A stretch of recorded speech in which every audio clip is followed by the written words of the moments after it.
আল্লাহর রাসূলের বিদায় হজের ভাষণ। যেহেতু এখন হজের মাস চলতেছে, আমরা গত দুটি জুমায় কোরবান কেন্দ্রিক এবং হজ কেন্দ্রিক আলোচনা করেছি। আল্লাহ রাসূল যেহেতু জিলহজ মাসের নবম এবং দশম তারিখে সমগ্র জাতির জন্য, বিশেষ করে তৎকালীন সময়ের সাহাবাদের জন্য 17 মিনিটের যেই ভাষণ দিয়েছিলেন, সেই ভাষণটি ছিল সারা পৃথিবীর ইতিহাসে সোনালী অধ্যায়।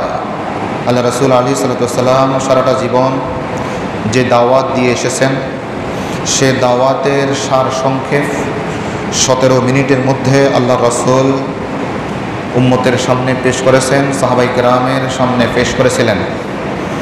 তো যেহেতু আজকে জুমার দিন, আজকে হজের দিন, সৌদি আরবের মধ্যে আজকে কি হচ্ছে? ঈদ হচ্ছে। গতকাল আরাফার দিন ছিল। সেহেতু আমি আজকের এই আলোচনাটা আল্লাহ রাসূল সেই বিদায় হজের মধ্যে কি আলোচনা করেছিলেন তার যৎকিঞ্চিৎ আপনাদের খেদমতে উপস্থাপন করার চেষ্টা করব, আল্লাহ তাআলা যদি তৌফিক দেয়। সম্মানিত আমার দ্বীনী ভাইরা, আজকের এই দিনে আল্লাহ রাসূল আলাইহিস সালাতু ওয়াস সালামের উপর নাজিল হয়েছিল কোরআনুল কারীমের একটি আয়াত, আল-ইয়াওমা আকমালতু লাকুম দীনাকুম ওয়া আতমামতু আলাইকুম নি'মাতি ওয়া রাদিতু লাকুমুল ইসলাম দীনা। আজকের এই দিনে আমি তোমাদের জন্য তোমাদের দিনকে পরিপূর্ণ করে দিলাম এবং আমার যাবতীয় নিয়ামতকে তোমাদের উপর পরিপূর্ণ করলাম। ওয়া রাদিতু লাকুমুল ইসলাম দীনা, এবং জীবন ব্যবস্থা হিসেবে তোমাদের জন্য ইসলামকে প্রদান করলাম। আজকের এই দিনেই আল্লাহ তাআলা এই আয়াতটি নাজিল করেছিলেন। সুতরাং আমরা আল্লাহ রাসূলের সেই হাদিস থেকে, সেই বিদায় হজ থেকে আপনাদের কাছে আরজ করছি। আল্লাহ রাসূল আলাইহিস সালাতু ওয়াস সালাম মিম্বারে উঠলেন, সামনে ১.৫ লক্ষ সাহাবা রিদওয়ানুল্লাহি তাআলা আলাইহিম আজমাইন। তিনি শুরু করলেন এই বলে, আমরা যেই খুতবাটা প্রায় ইমাম সাহেবরা, খতিব সাহেবরা আদায়, আলহামদুলিল্লাহি নাহমাদুহু ওয়া নাস্তাঈনুহু ওয়া নাস্তাগফিরুহু ওয়া নাউযু বিল্লাহি মিন শুরুরি আনফুসিনা ওয়া মিন সাইয়্যাতি আমালিনা মান ইয়াহদিহিল্লাহু ফালা মুদিল্লা লাহু ওয়া মান ইউদ্লিলহু ফালা হাদিয়া লাহু ওয়া আশহাদু আল লা ইলাহা ইল্লাল্লাহু ওয়াহদাহু লা শারীকা লাহু ওয়া আশহাদু আন্না মুহাম্মাদান আবদুহু ওয়া রাসূলুহু।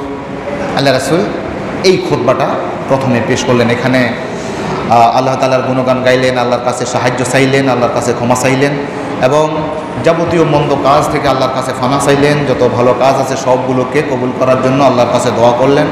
তিনি বললেন, আল্লাহ আপনি যাকে হেদায়েত দেন তিনি হেদায়েত প্রাপ্ত হয়, যাকে আপনি গোমরা করেন কেউ নাই যে তাকে হেদায়েত দেয়ার।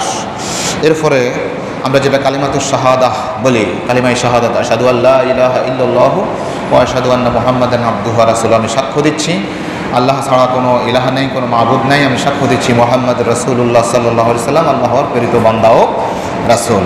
এরপর তিনি বললেন, আম্মা বা'দ, অতঃপর, আইয়ুহান নাস ইসমাউ কাওলি ওয়া আকিলু।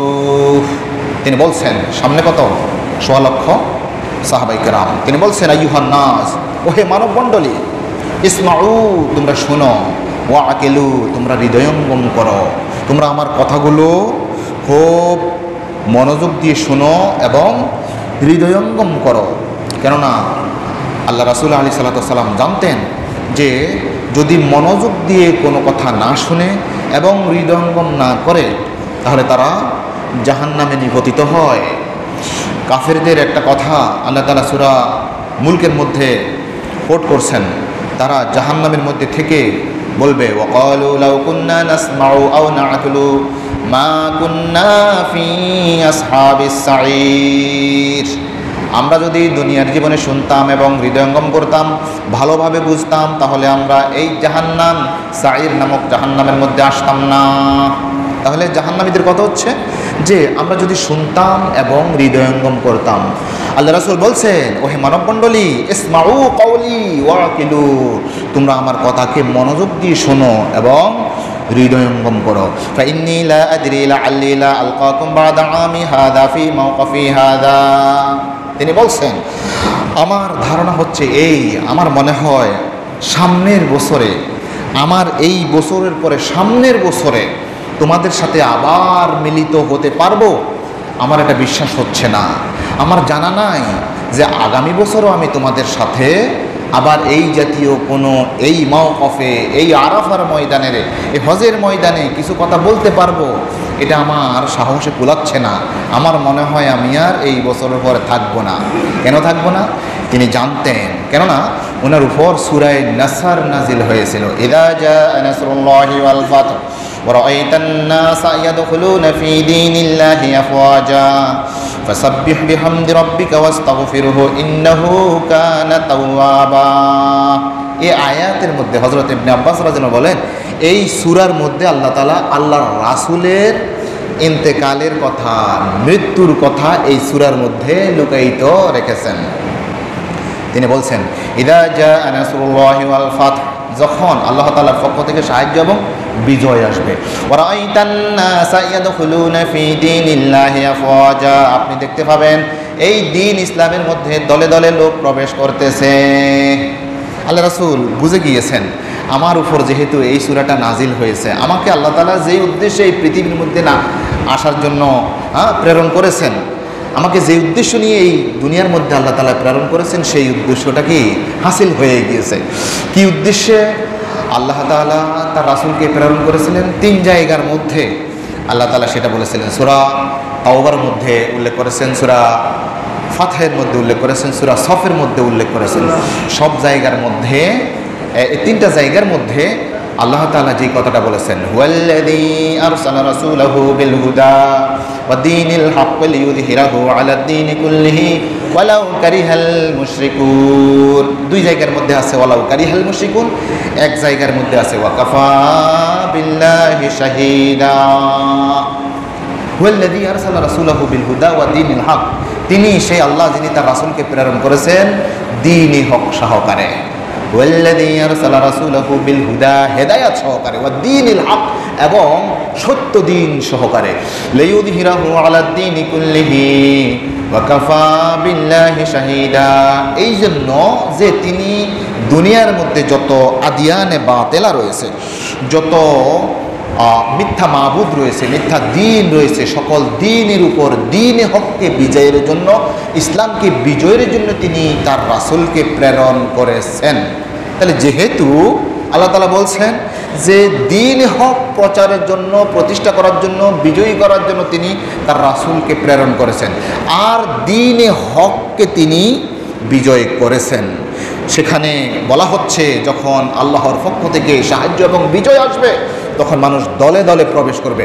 আল্লাহ রাসূল বুঝতে পেরেছেন তিনারা দুনিয়াতে থাকার আর কোনো মানে নেই, কেননা দ্বীন প্রতিষ্ঠা হয়ে গেছে। এই জন্য বলছেন, ফাইন্নী লা আদরি লাআল্লি লা আলকাকুম বা'দা আমি হাযা ফি মাওকাফি হাযা, এই অবস্থানস্থলে, এই আরাফার ময়দানে আমি তোমাদের সাথে আবার কথা বলবো, আমার এটা জানা নাই।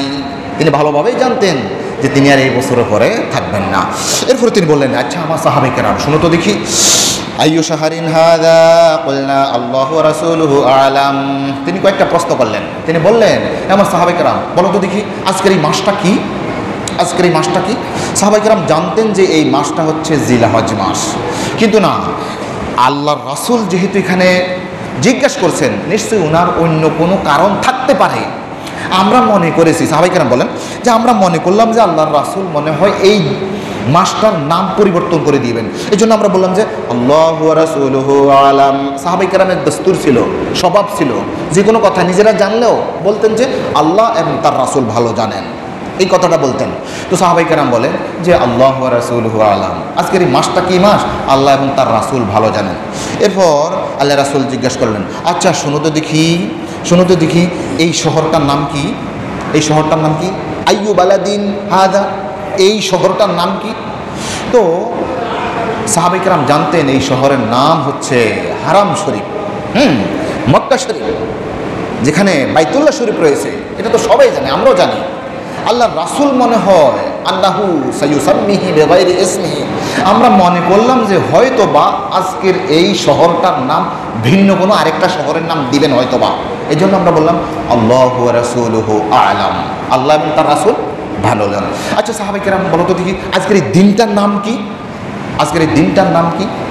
তখন সাহাবায়ে কেরাম মনে করলেন আল্লাহ রাসূল তো জানেন যে এই দিনটার নাম হচ্ছে আইয়ামুন নহর বা আরাফার দিন, এটা তো তিনি জানেন, তারপরও তিনি কেন বলছেন?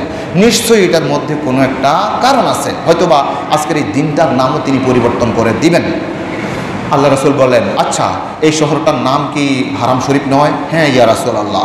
এই মাসটার নাম কি জিলহজ নয়? হ্যাঁ ইয়া রাসূলুল্লাহ। আজকের এই দিনটা কি ইয়াউমুন নহর নয়? হ্যাঁ ইয়া রাসূলুল্লাহ। শোনো আজকের এই দিনটা, আজকের এই মাসটা, আজকের এই শহরটা হারাম শরীফ তোমাদের নিকট যেমন যেমন পবিত্র, যেমন সম্মানীয়, এই মাসটা যেমন তোমাদের নিকট সম্মানীয়, এই দিনটা যেমন তোমাদের নিকট সম্মানীয়, এই শহরটা যেমন তোমাদের নিকট সম্মানীয়, তেমনিভাবে তোমাদের একে অপরের জান মাল ইজ্জত আবরু কিয়ামত পর্যন্ত তোমাদের জন্য সম্মানীয় করে দিলাম। তিনি বলছেন আলাইসা ইয়াউমুন নহর ক্বালা ফাইন্না দিমাআকুম ওয়া আমওয়ালাকুম ওয়া আরাদাকুম আলাইকুম হারামুন কাহুরমাতি ইয়াউমিকুম হাযা ওয়া ফি বালাদিকুম হাযা ওয়া ফি শাহরিকুম হাযা। আজকের এই দিনের মতো তোমাদের জান মাল ইজ্জত আবরু, তোমাদের রক্ত, তোমাদের সম্মান, একে অপরের যে সম্মান রয়েছে সম্মান বজায় রাখা, একে অপরের উপর জুলুম না করা, এটা কিয়ামত পর্যন্ত তোমাদের জন্য হারাম করে দেয়া হলো। তিনি শুরুতেই এই কথাটা বললেন। দেখেন তাহরিমুদ দিমাই ওয়াল আমওয়াল ওয়াল আরাস। আল্লাহর রাসূল এই দিনের মধ্যে, এই দিন অর্থাৎ আরাফার এই দিনের মধ্যে তিনি যে বক্তব্য দিচ্ছেন কিয়ামত পর্যন্ত একজন মুসলমানের রক্ত আরেকজন মুসলমানের জন্য হারাম ঘোষণা করলেন। কেননা তিনি সদা সর্বদা যে আয়াতগুলো, যে হাদিসগুলো তিনি সব সময় বলেছিলেন, সেই কথাটা দিয়ে এখানে ইঙ্গিত দিচ্ছেন। তিনি একদিন ওয়াজ করতে গিয়ে বললেন আমার সাহাবায়ে কেরাম তোমরা কি জানো যে ফকিরকে, একেবারে চির দরিদ্রকে, চির অসহায়কে, চির অভাগাকে জানো? তো সাহাবায়ে কেরাম ওনাদের বুঝ মোতাবেক বললেন যে আমাদের নিকট তো তিনিই হচ্ছেন আল মুফলিস, তিনি দরিদ্র, তিনি একেবারে তুচ্ছ, তিনিও সহায় সম্বলহীন, যার মাল্লা দিরহাম লাহু ওয়ালা মাতা, যার কোনো সহায় সম্পদ নাই, কোনো টাকা পয়সা নাই, দিনার দিরহাম নাই। আল্লাহ রাসূল বলেন শোনো আমার সাহাবায়ে কেরাম এটা হচ্ছে তোমাদের দৃষ্টিভঙ্গি, আমার দৃষ্টিভঙ্গি শোনো।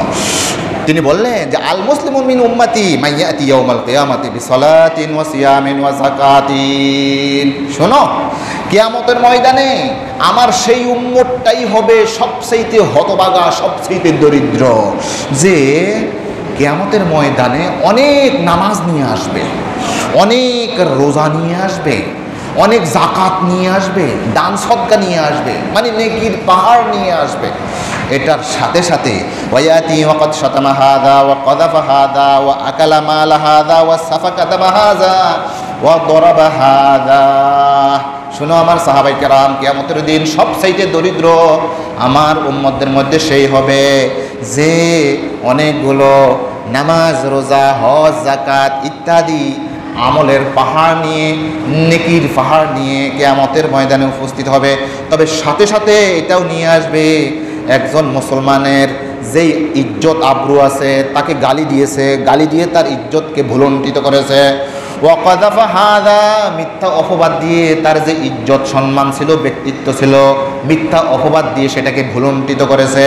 ওয়াকালা মাল হাযা, তার আরেকজন ভাইয়ের মাল তার নিকট আমানত ছিল কিন্তু সে খেয়ানত করে ফেলেছে, আরেকজন ভাইয়ের মাল সে খেয়ে ফেলেছে। ওয়া সাফাকা দামা হাযা, আরেকজন ভাইয়ের রক্ত তার জন্য হারাম ছিল কিন্তু থাপ্পড় লাগিয়ে তাকে হত্যা করে, তাকে নির্যাতন করে তার রক্ত বের করে দিয়েছে। ওয়া দরাবা হাযা, এবং আরেকজন ভাইকে চড় থাপ্পড় মেরে তার সেই সম্মানকে ভুলণ্ঠিত করে দিয়েছে। এই জাতীয় গুনাহ নিয়েও সে আসবে, সালাত সিয়াম নিয়েও আসবে, এই জাতীয় গুনাহ নিয়েও আসবে।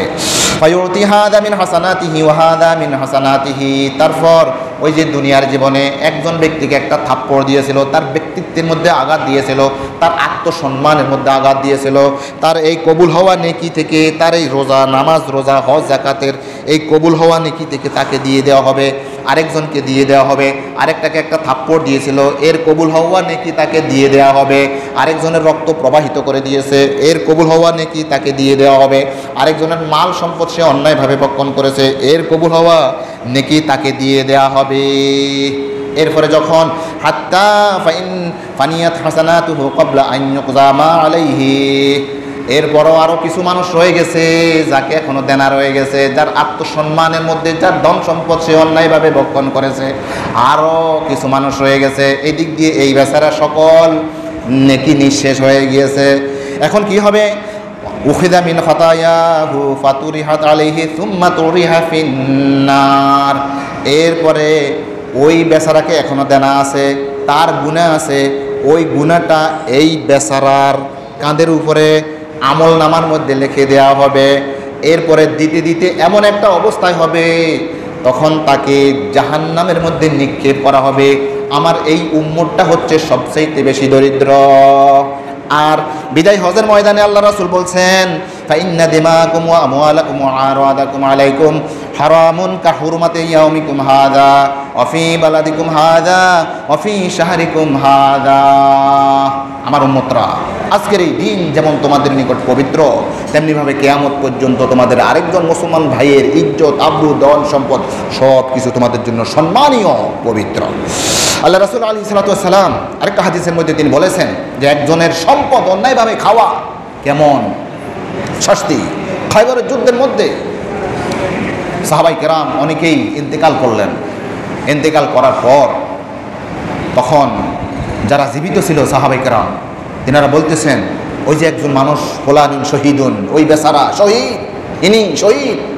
লাশদেরকে দেখিয়ে দেখিয়ে বলতেছেন ইনি শহীদ, ইনি শহীদ, ইনি শহীদ, এগুলো বলতেছেন। যখন একজন ব্যক্তিকে এক সাহাবী বললেন যে অমুক ব্যক্তি শহীদ, তখন আল্লাহ রাসূল বললেন আল্লাহ ওয়াল্লাহি ইন্নী রাআইতুহু ফিন্নার। না না না, তোমরা যেটা বলছো না না সেটা নয়, তোমরা বলতেছো তাকে শহীদ না, আমি তো দেখতেছি কাল্লা ইন্নী রাআইতুহু ফিন্নার, আমি তো দেখতেছি সে জাহান্নামের মধ্যে জ্বলতেছে। ফি বুরদাতিন ওয়াল্লাহা, সে জনগণের সম্পদ থেকে, গনিমতের সম্পদ থেকে একটা চাদর সে চুরি করে রেখে দিয়েছিল। সেই চাদর, জনগণের চাদর, গনিমতের মাল থেকে সে অন্যায়ভাবে চুরি করে রেখে দিয়েছিল।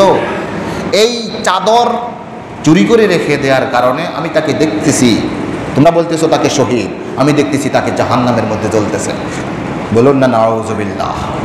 এরপর আল্লাহ রাসূল হযরত ওমর ইবনুল খাত্তাব রাদিয়াল্লাহু তাআলা বললেন, এই ইবনুল খাত্তাব কোথায় আছো? ওমর ইবনুল খাত্তাব এদিকে আসো, আসো। ইযহাব ফানাদি ফিন্নাস আন্নাহু লা ইয়াদখুলুল জান্নাতা ইল্লাল মুমিনুনা সালাসা। হে ওমর, তুমি মানুষের মাঝে ঘোষণা করে দাও যে আন্নাহু লা ইয়াদখুলুল জান্নাতা ইল্লাল মুমিনুনা সালাসা, তোমরা বলে দাও যে মুমিন ব্যতীত কেউ জান্নাতের মধ্যে প্রবেশ করবে না। এই কথাটা 3 বার করে ঘোষণা করে দাও। দেখুন, একজন ব্যক্তি সে কি করলো? জনগণের একটা চাদর চুরি করলো, রাষ্ট্রীয় সম্পদের একটা চাদর সে চুরি করলো। আর আল্লাহর রাসূল ওমর ইবনুল খাত্তাবকে ঘোষণা দেওয়ার জন্য বলছেন, মানুষদের মধ্যে ঘোষণা করে দাও যে ইমানদার ব্যতীত কেউ জান্নাতে প্রবেশ করতে পারে না। তাহলে তিনি বোঝাতে চাচ্ছেন যে জনগণের সম্পদ থেকে যদি একটা চাদরও যদি কেউ আত্মসাৎ করে, সে আর ইমানদার থাকতে পারে না, সে বেঈমান হয়ে যায়। বলুন না নাউযুবিল্লাহি মিন যালিক। আল্লাহ রাসূল আরেকদিন একটা হাদিস বললেন যে লা ইয়াজনি জানি হিনা ইয়াজনি ওয়া হুয়া মুমিন। একজন জেনাকারী যখন জেনা করে, জেনা করা অবস্থায় সে মুমিন থাকে না। কেননা তার ইজ্জত আবরু এই বেচারার নিকট কি ছিল? আমানত ছিল। ওই মহিলার ইজ্জত আবরু এই লোকটার নিকট আমানত ছিল, কিন্তু সে খেয়ানত করে ফেলছে, তার সেই ইজ্জতের উপর আক্রমণ করেছে। এই ব্যক্তি ইমানদার থাকতে পারে না। ওয়ালা ইয়াশরাবুল খামরু হিনা ইয়াশরাবুহা ওয়া হুয়া মুমিন। যখন মদ পান করে, মদ পান করা অবস্থায় কোনো ব্যক্তি ইমানদার থাকতে পারে না। কেননা মদ খেয়ে আরেকজনকে এমন কিছু কথা বলে, তখন মানুষের আত্মসম্মানের মধ্যে এটা আঘাত খায়। সুতরাং মদ পান করা অবস্থায় কোনো ব্যক্তি মুমিন থাকতে পারে না। ওয়ালা ইয়াগুল্লু আহাদুকুম হিনা ইয়াগুল্লু ওয়া হুয়া মুমিনুন। কোনো ব্যক্তি যখন আত্মসাৎ করে, জনগণের সম্পদ আত্মসাৎ করে, তখন সেই আত্মসাৎ করার সময় সে আর ইমানদার থাকে না। তাহলে দেখেন আরেক জায়গা আছে ওয়ালা ইয়াসরিকু সারিকু হিনা ইয়াসরিকু ওয়া হুয়া মুমিন। একজন ব্যক্তি যখন চুরি করতেছে, চুরি করা অবস্থায় সে কি ইমানদার থাকতে পারে না? কেননা তার ধন সম্পদ এই মুসলমান ব্যক্তির নিকট কি আমানত ছিল, হারাম ছিল, পবিত্র ছিল, মর্যাদাবান ছিল। সে সেই হারাম জিনিসকে, সেই সম্মানীয় জিনিসকে সে ভেঙে চুরমার করে দিয়েছে, পদদলিত করে দিয়েছে।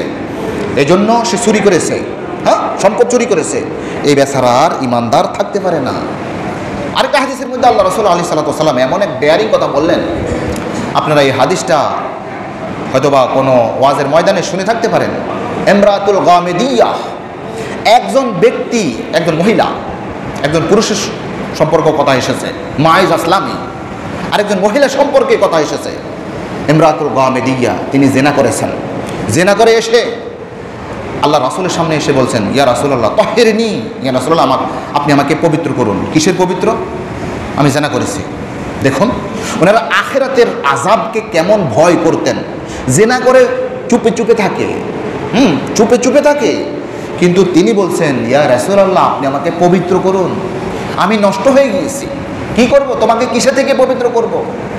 আল্লাহ রাসূল যখন এই কথাটা বললেন, ওই মহিলা বলল, ইয়া রাসূলুল্লাহ আমি জেনা করেছি, আমি অপবিত্র হয়ে গেছি, আপনি আমাকে পবিত্র করুন। আল্লাহ রাব্বুল আলামিনের যে শাস্তি আমার উপর বর্তিবে, আমার উপর বর্তাবে, সেটা আমার উপর, সেই হদটাকে, সেই হদ, সে শাস্তি আমার উপর প্রয়োগ করুন, প্রয়োগ করে দুনিয়ার মধ্যে আমাকে পবিত্র করুন। আল্লাহ রাসূল এদিক থেকে ওদিকে তাকালেন, আরে না তুমি করো নাই, এটা করো না, সেটা করো না, অনেকভাবে বাঁচতে চেয়েছিলেন। না ইয়া রাসূলুল্লাহ আমি করেছি, আমি করেছি। দীর্ঘ হাদিস আছে। এরপর আল্লাহ রাসূল আলাইহিস সালাতু ওয়াস সালাম, আমি পুরো হাদিস আপনাদের কাছে বলবো না, অনেক বড় দীর্ঘ হাদিস। পরিশেষে আল্লাহ রাসূল আলাইহিস সালাতু ওয়াস সালাম সাহাবায়ে কেরামকে বললেন, এই মহিলাটাকে বুক পর্যন্ত গেড়ে দিয়ে, মাটির মধ্যে গেড়ে দিয়ে তাকে হত্যা করো, রজম করো, পাথর নিক্ষেপ করো। তো যখন পাথর নিক্ষেপ করতেছিল তখন তার শরীর থেকে ফিনকি দিয়ে রক্ত বের হচ্ছিল। এই মুহূর্তে কিছু রক্ত হযরত খালিদ ইবনে ওয়ালিদ রাদিয়াল্লাহু তাআলা আনহু ওনার শরীরের মধ্যে লাগলো। ওনার শরীরের মধ্যে লাগা কারণে ফাসাব্বাহা, তাকে একটা গালি দিল, ধর হলনার জিতল না, তোর এই অপবিত্র শরীরের রক্ত আমার গায়ের মধ্যে লেগেছে, এভাবে বলতেছেন। এই কথাটা শুনে আল্লাহ রাসূল আলাইহিস সালাতু ওয়াস সালাম এত মর্মাহত হলেন, এই খালিদ তুমি কি বলছো, শোনো, এই ইমরাতুল গামিদিয়া, এই মহিলাটা যেই তওবা করেছে, যেই পরিমাফের তওবা করেছে, লাকাদ তাবাত তাওবাতান লাউ তাবাহা সাহিবু মুকসিন লা গুফিরা লাহু। শোনো, সে এমন তওবা করেছে, এই জাতীয় তওবা যদি কোনো চাঁদাবাজও যদি কি করে, এই তওবা করে, তাহলে তাকেও ক্ষমা করে দেয়া হবে। খুব খেয়াল করেন, সাহিবু মুকসিন, আমি আপনাদের কাছে শুধুমাত্র হাদিসের অনুবাদ করছি। সাহেবু মকসিন মানে ট্যাক্স আদায়কারী, চাঁদাবাজ। আপনারা আজকে আমি আপনাদেরকে এই হাদিসের রেফারেন্স দিয়ে দেব, আপনারা যাইয়া সেখানে খুলবেন। খোলার পর এই হাদিসটা যদি না দেখেন, এই মেম্বরে বসে আর কখনো বক্তব্য দেব না, আমি শুধুমাত্র অনুবাদ করছি। শোনেন আল্লাহ রাসূলের কথা কি বলছেন, হযরত খালিদকে উদ্দেশ্য করে, খালিদ শোনো, এ যেই ধরনের তওবা করেছে, এই ধরনের তওবা যদি কোনো সাদাবাজও যদি কি তওবা করতো, তাহলে তাকেও ক্ষমা করে দেয়া হতো। আল্লাহ রাসূল এটা বুঝাতে চেয়েছেন, জেনার চাইতেও একজন চাঁদাবাজের শাস্তি আরো ভয়ানক হতে পারে, আরো ভয়ানক। এই বেচারা জেনা করে সে সঙ্গে সার তাকে রজম করার, পাথর মেরে হত্যার যে যোগ্য হয়েছে, এর চাইতেও বড় ডেয়ারিং গুনাহ করে একজন চাঁদাবাজ। আমাদের সমাজের মধ্যে চাঁদাবাজ আছে নাকি? আছে তো। এই চাঁদাবাজ যদি তওবা করতো, এই মহিলা যেমন তওবা করছে, তাহলে তাকেও ক্ষমা করে দেওয়া হতো। কেননা একজন ব্যক্তি যখন চাঁদা আদায় করে, তখন আরেকজন ব্যক্তির যে আত্মসম্মান রয়েছে, তার যে সম্পদ রয়েছে, তার যে মাল রয়েছে, সেই মালকে সে তসরুপ করে, সেই মালের উপর অধিকার জন্মায়। এই বেচারা ওই জুলুম করে, আরেকজনের মালকে সে নিজের মাল হিসেবে গণ্য করে। আর আল্লাহর রাসূল সেই বিদায় হজের ময়দানে তিনি বলছেন যে ফাইন্না দিমাআকুম ওয়া আমওয়ালাকুম ওয়া আরাদাকুম আলাইকুম হারামুন কাহুরমাতি ইয়াউমিকুম হাযা ফি বালাদিকুম হাযা ফি শাহরিকুম হাযা আও কামা ক্বালা রাসূলুল্লাহ সাল্লাল্লাহু আলাইহি ওয়াসাল্লাম। সম্মানিত আমার দ্বীনি ভাইরা, আপনারা যারা ফেসবুক চালান, যারা নেটের সাথে, যারা প্রিন্ট এবং ইলেকট্রনিক মিডিয়ার সাথে কিছু সম্পর্ক রাখেন, তারা নিশ্চয়ই একটা ছোট্ট একটা ক্লিপ, একটা ভিডিও ভাইরাল হয়ে আছে এখন, আপনারা শুনতে পেয়েছেন। স্বরাষ্ট্র উপদেষ্টা একটা হাফ ম্যাড একটা ছেলেকে, একটা হাফ ম্যাড ছেলেকে, প্রতিবন্ধী প্রায় এই যদি একটা ছেলের সাথে সাক্ষাৎ করেছে, কি আপনারা দেখেছেন না? ইন্নালিল্লাহ, আপনারা তো বোঝা গেছে আপনারা দেশ সম্পর্কে মনে হয় একটু নাকি এখন বলতেছেন না আমাকে, এই তো আমার ভাই দেখেছেন একটা হালকা ছেলে, সে মানে একটু হাফ ম্যাড প্রতিবন্ধী জাতীয়, কিন্তু ওই ছেলেটা এসে স্বরাষ্ট্র উপদেষ্টাকে সালাম দিচ্ছে, সালাম দিচ্ছে। এরপরে তিনি খুশি হয়ে বললেন যে এই 500 টাকা দাও তো, 500 টাকা, এই নাও নাও নাও।